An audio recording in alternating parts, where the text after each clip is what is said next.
I love diving deep into relationships with all of you, so let's talk about Secret Lives of Mormon Wives. Today, I am breaking down the intense scene between Taylor, Dakota, and her family. What really went wrong? It's the biggest lie I've ever seen in my life, and I'm not going to let you keep saying that lie. Why does Taylor carry so much of the emotional weight? That's what I'm saying. I was trash. While no one holds Dakota accountable. Give an inch so he could walk a mile. Just give 2 inches of sacrifice and see what he can do. And how does shame quietly shape everything in this moment? And then you're sitting there telling me that he came over and had sex with you? What does that say about you? Hi, I'm Dr. Pam, therapist and relationship counselor, and I am passionate about helping people grow and create deeper, more meaningful connections.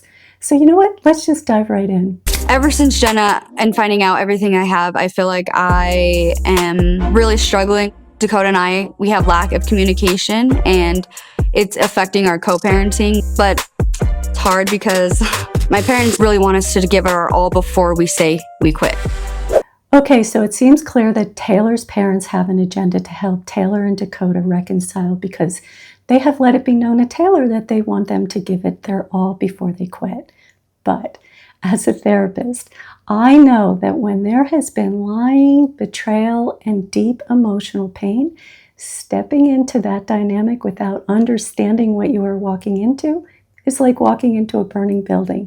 So what are you going to be for Halloween? Oh, I am Gretchen Wieners. From Mean Girls? Yeah. Are you a slutty Gretchen? Or are you going to be just... I'm a cat, so I'm pretty covered. So pretty boring.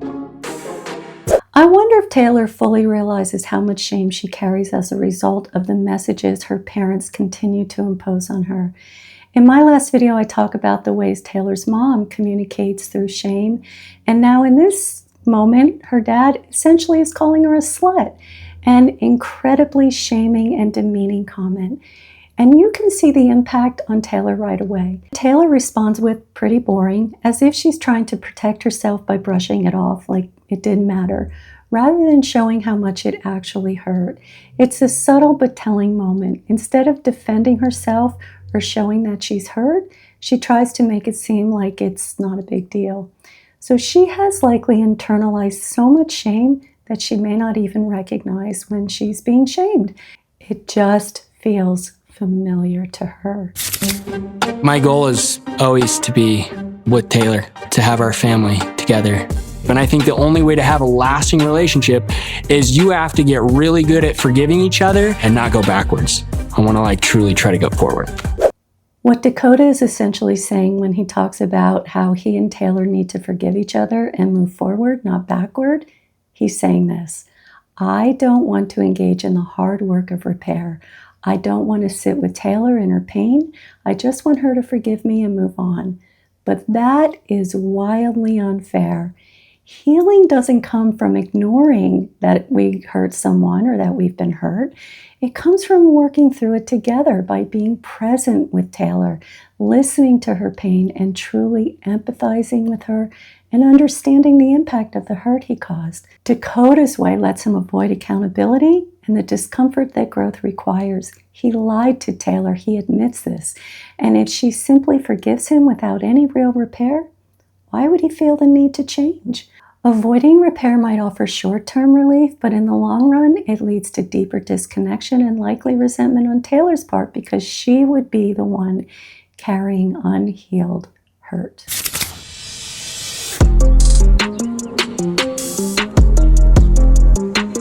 You're just so quiet. You're just so closed off. I'm at loss of words. You guys were together and then not together. Taylor's mom starting the conversation and directing at Taylor by saying you seem so closed off comes across as insensitive. She knows Taylor has been deeply hurt by Dakota, and opening the conversation this way puts the focus on Taylor's actions rather than her pain. It's the kind of comment that can make Taylor feel easily misunderstood and understandably defensive. This is definitely not a productive way to attempt any kind of repair between Taylor and Dakota. And what's today looking like, I guess? I don't know, not. It's just so exhausting going back and forth, on, off. It's not good. We're all tired of it, like really. It's obvious. You guys started your relationship on a foundation of shit. Taylor's mom begins by saying how exhausting their on and off relationship has been for the family, and I have no doubt that it is. But how is that helpful when the goal is to support Taylor and Dakota in healing their relationship?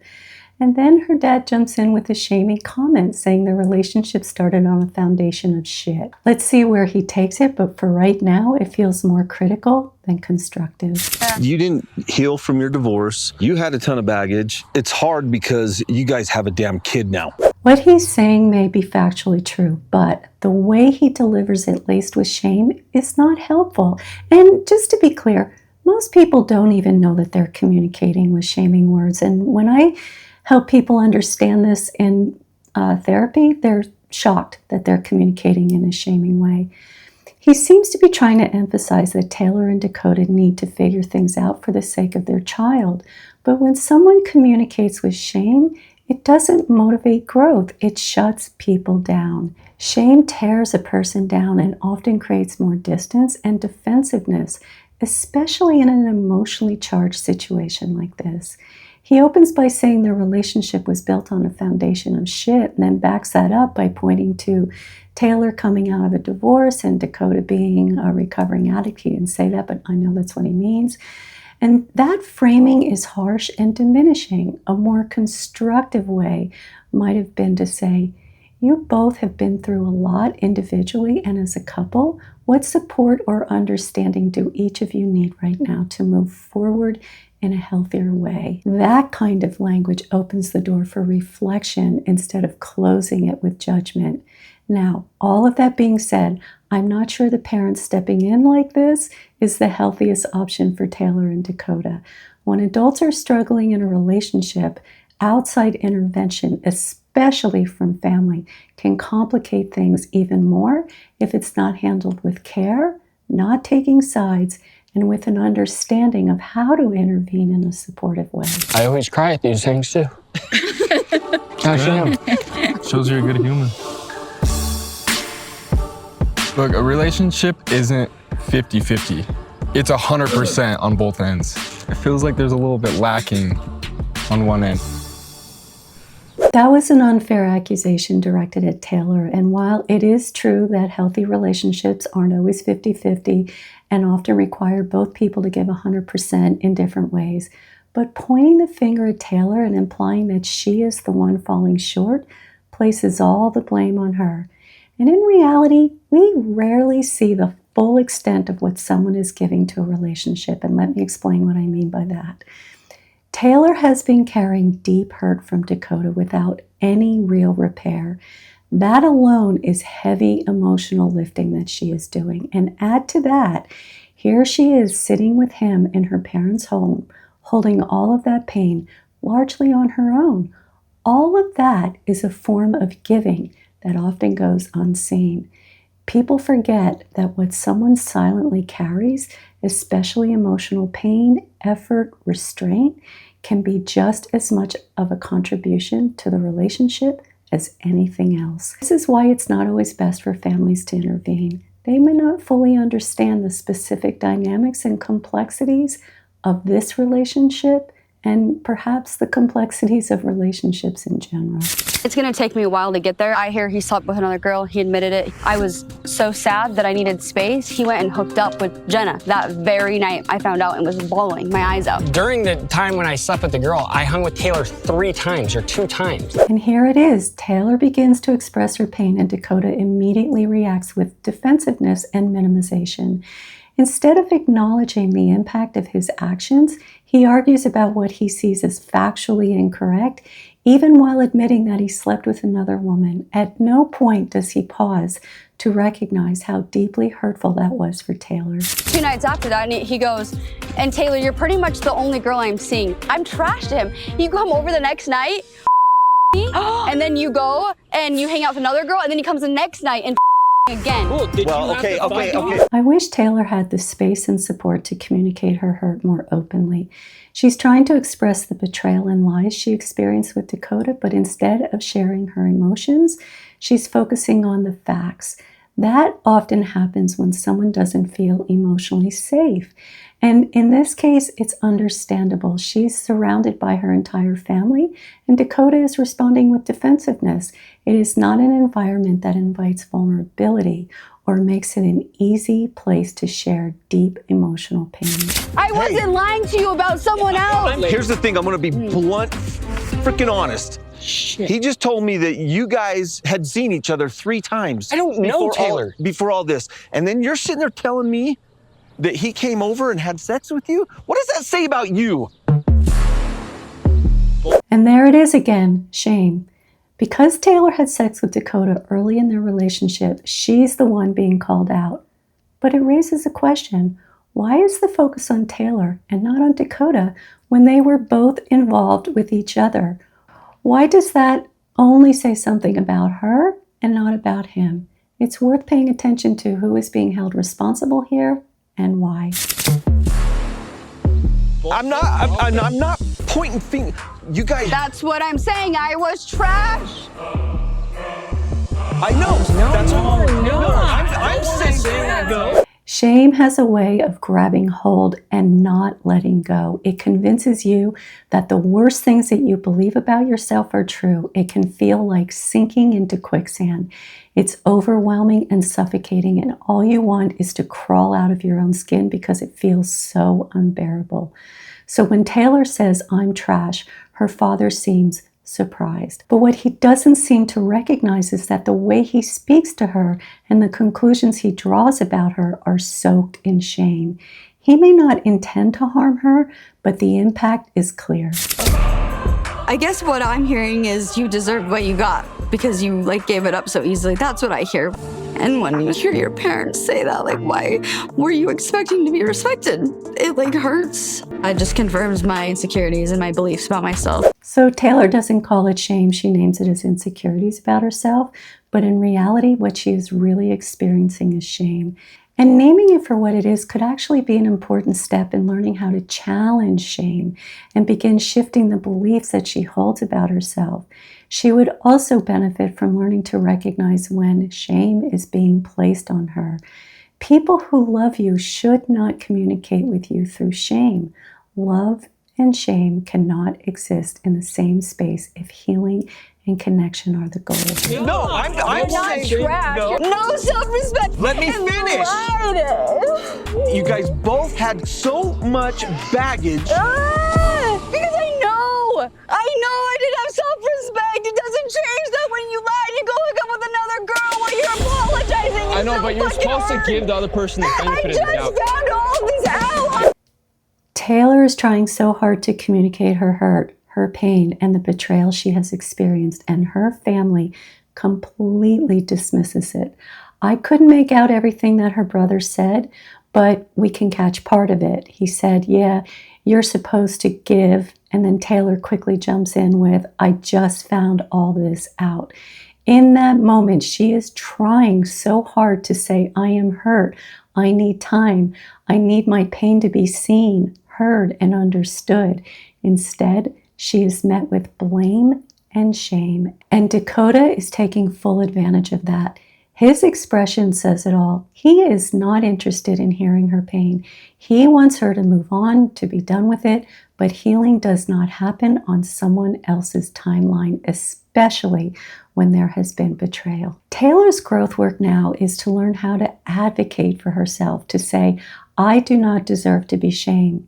I deserve compassion, healing, and support, and I am not receiving any of that in this space." That I was fucked over. And no one is saying, "Oh, get over it right now." Well, stop saying. It's No, just you saying, can't say it. sacrifice it just for a little bit. He was asking her to hang out on the day, and I was only nice. This I was is only nice. driving me nuts when she's saying And this I had shit. to That's the ask biggest him. lie I've ever seen in my life, and I'm not gonna let you keep saying that You lie to did. me. Stop saying that lie to me because that is not true.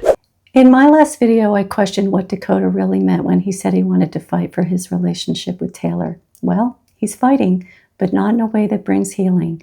What's especially disturbing is the moment he points his finger at her and says, "That's the biggest lie I've ever seen in my life, and I am not going to let you get away with it." How hypocritical is that? The intensity and blame in that moment are jarring. It seems to me that Taylor is the one who should be saying those words to him, not the other way around.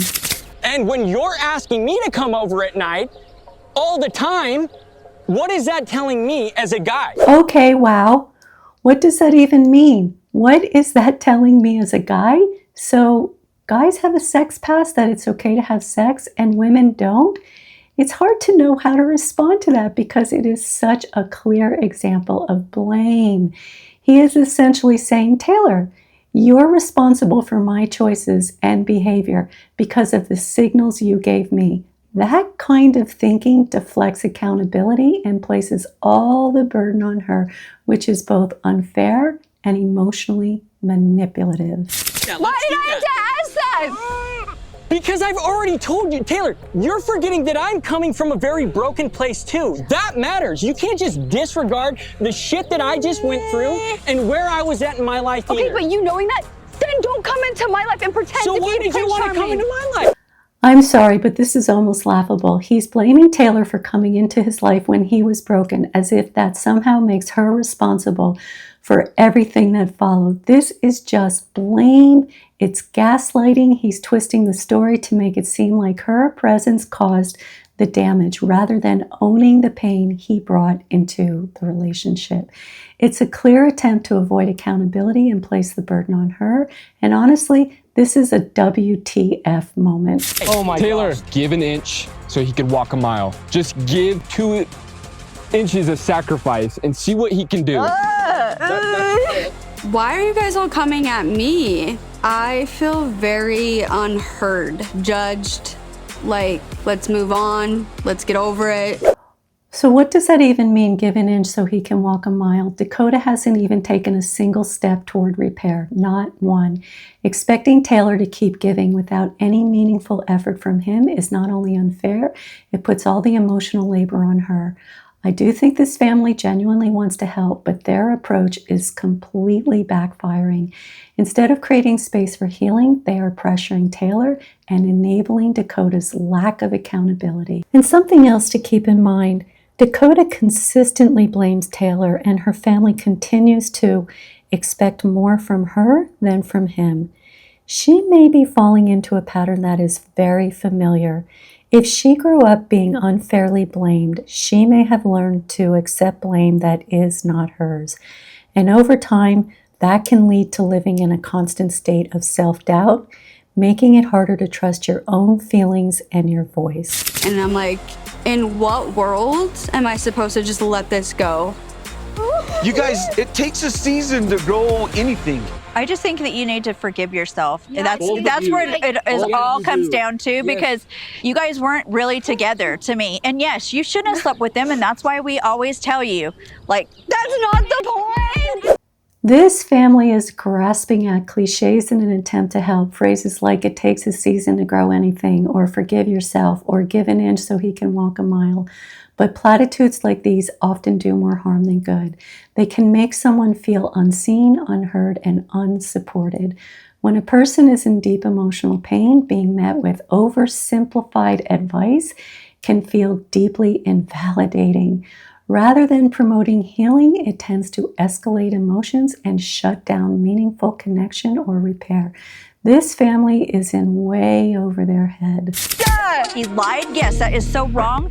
That's but crazy at all. you weren't together. So what are you saying right now? What does that mean to I'm you? just What does that- saying, So like, what are you saying? continue to go through therapy and give him some grace. If you love him, then it's worth trying. Family is something that I strongly believe in.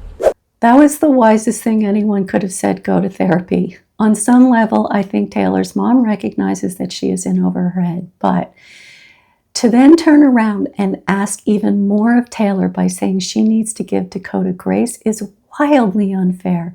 Taylor is already carrying so much pain without support, and Dakota is absorbing all the benefit of that imbalance. He is not being asked to do the same emotional work, and he's taking full advantage of it. That's exactly my whole point. I have still chose to stick through this and try to figure this out. You know it too, and that's why it drives me nuts, is because you do know how much I care and love you, Taylor. Dude, I have a child with you.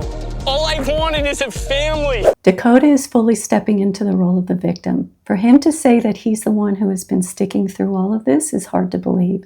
What exactly has he been sticking through? Because from what we've seen, Taylor is the one carrying the weight of his actions.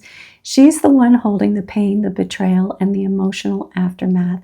He says, you know how much I love and care about you, but his actions tell a different story. So far, he has shown that through lies, betrayal, blame, gaslighting, and a complete lack of ownership.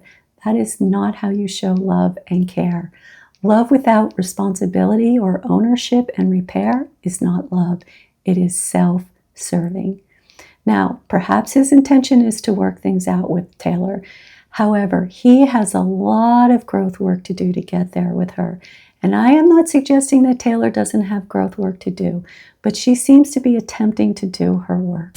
Why do I want to come here and blast this to the wall? Okay. Where wants to do that? Stop. You guys are not going anywhere. Honestly, I think you guys need to be separated and stay separated. You need to work. Focus on you. You need to keep going to therapy, and you need to give yourself grace.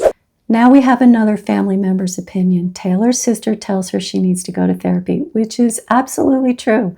But why isn't the same thing said to Dakota? Instead, she tells him to focus on himself, which is vague and unclear. What does that even mean in this context? The bigger issue is that no one, absolutely no one, has asked Dakota to take any real accountability for his actions. All of the focus is on what Taylor needs to do, while he continues to be protected from the hard work of repair and responsibility. You carry so much guilt with your kids and what happened. Now you have Ever, and he can feel tension in the house when you guys are together. 100%. You can. That moment when Dakota quickly agrees and says 100% is incredibly telling. It shows us just how little accountability he is willing to take, if any. He fully acknowledges that the kids can feel the tension, yet shows no awareness or speaks no awareness that he is a major source of the tension. Instead of reflecting on his own role, he deflects. It is a striking example of someone appearing engaged while completely avoiding responsibility. And it's not just avoidance, it's denial. If God really did send him to you, he will bring him back to you. It's you and Satan in your own head, and it's eating you alive. Put it in God's hands, because I honestly think it'll blossom after. I think I was punished for what I did. Taylor feels like she's being punished, and in many ways, she is. Not through consequences of her actions, but through shame. Everyone around her is responding with judgment instead of compassion, and that shame is what makes her feel punished. Oh my gosh, Taylor. No, I think it was, I'm gonna let you feel what you did to somebody. God is not like that. I didn't cheat on you. I'm sorry, but God is not Betrayal. like that. It is betrayal, but I don't think that we're getting anywhere right now. So then Dakota chimes in and says, I didn't cheat on you. And Taylor immediately reframes it to betrayal, which speaks more to the emotional reality of what she experienced. Betrayed. But Dakota continues to focus on what he didn't do, cheat on her, rather than acknowledge what he did. In the presence of her family, it's clear he is trying to protect his image. As I mentioned in my last video, sitting with someone's pain, especially when you're the one who caused it, also means sitting with your own shame, and Dakota avoids that at all costs. And what makes it even harder is that he has a lot of support around him that enables this pattern, allowing him to avoid responsibility while Taylor is left carrying the emotional weight alone. And finally, Taylor's mom acknowledges that he betrayed her, but by then it was too little too late. The moment for meaningful support has passed, and it does nothing to shift the dynamic or help Taylor feel truly seen and supported. As angry and as mad as I am, shutting the door is just not gonna happen right now. I feel like I still obviously have lots of feelings towards him. I do love Dakota. That's why I'm in so much pain. Taylor said it perfectly. She loves Dakota, and that's exactly why she's in so much pain. Like I said, love doesn't shut us down as if we were a light switch when someone we love hurts us. It stays present even in the middle of hurt and betrayal. If Taylor and Dakota choose to move forward, my guidance for both of them would be to engage in individual, each of them separately, and couples therapy. For Taylor, part of her healing will be examining the shame she carries and the impact it has on her self-worth. And for this relationship to have any real chance, Dakota needs to step in and take part in the emotional repair. Right now, he is not offering Taylor the accountability, empathy, or support she needs. And without that, moving forward together will only continue the cycle of pain. Well, that is a wrap on episode 2.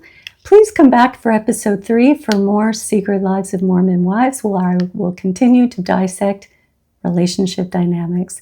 And if you found today's video helpful, please give it a thumbs up and share it with someone who might find these tips helpful. And don't forget to subscribe for more insights on love, relationships, and personal growth. See you next time.